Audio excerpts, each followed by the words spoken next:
Les choses sérieuses ont commencé ce matin avec l'ouverture de la session budgétaire.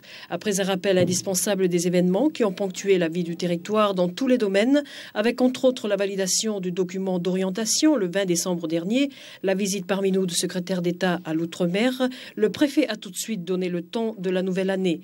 La tâche qui nous attend est difficile et exigeante. Elle exigera encore plus de respect des règles démocratiques afin de faire dominer la concertation si nécessaire pour l'intérêt général. C'est donc dans un contexte difficile que l'examen du budget va s'ouvrir. Ce budget, qui se situe dans une période de transition et de passage d'une assemblée à une autre, contient les éléments du dialogue économique et social liés au développement de Wallis-et-Futuna. Il souffre cependant de maux souvent soulignés, dont l'excès des charges de fonctionnement et l'absence de recettes propres, en quantité suffisante pour permettre de dégager une part d'autofinancement conséquente en faveur de l'investissement. Le projet de budget de 2002, présenté par l'administration, s'équilibre en dépenses et en recettes à 2 715 984 100 francs pour le fonctionnement et 187 925 000 francs pour l'investissement.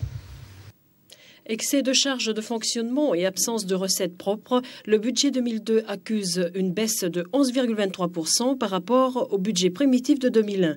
Deux causes à cela, la stagnation de l'activité économique avec la baisse sensible des importations dans la plupart des secteurs. Exemple, moins 30% sur les carburants, moins 20% sur les véhicules, mais aussi limitation du système fiscal actuel. Les travaux sur la fiscalité que nous n'avons pu débuter en octobre dernier, pour les raisons que vous connaissez, devront envisager la mise en place de recettes nouvelles, alimentées par la contribution de ceux qui le peuvent, sans obligatoirement envisager des taxes nouvelles dont les résultats sur l'économie du territoire ne seraient pas forcément favorables. À titre d'exemple, un prélèvement sur les revenus salariaux de 3% abonderait les finances du territoire d'une recette nouvelle estimé à environ 120 millions de francs.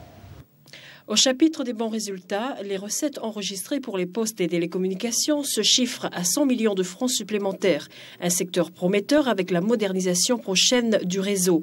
Quant à l'aide sociale, elle est en hausse de 20% et le volet chantier de développement finit le n'importe quoi. La pratique actuelle des chantiers de développement, avec ses dérives, ne peut être poursuivie en l'état au risque de grandes désillusions et de ne conduire qu'à la suppression de ce dispositif social pourtant si essentiel dans ce territoire où 80% de la population en âge d'activité n'a pas de ressources.